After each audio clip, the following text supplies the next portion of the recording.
Double egg noodles అంటే ఎవరికి ఇష్టం ఉండదు చెప్పండి. సో, ఈరోజు డబుల్ ఎగ్ నూడిల్స్ ఎలా చేశానో చూసేద్దాం. ఫస్ట్ అయితే వాటర్ పెట్టేసుకొని అందులో కొంచెం సాల్ట్ వేసుకొని నూడిల్స్ అయితే వేసేసి బాయిల్ అవ్వనిద్దాం.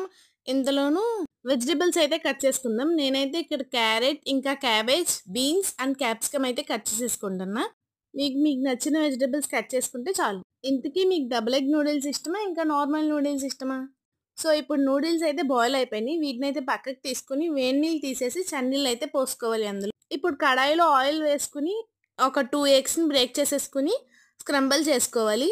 మరీ ఎక్కువ తిప్పకుండా జస్ట్ పక్కకు తీసేసుకోవాలి. మళ్ళీ కొంచెం ఆయిల్ వేసి ఇప్పుడు వెజిటబుల్స్ అన్నీ వేసేసి ఫ్రై అవ్వాలి. ఇప్పుడు వెజిటబుల్స్‌లో కొంచెం సాల్ట్ కూడా వేసుకోవాలి. ఇప్పుడు బాయిల్ అయిపోయిన నూడిల్స్‌ని కూడా వేసేసి స్పైసెస్ అన్నీ వేసుకోవడమే.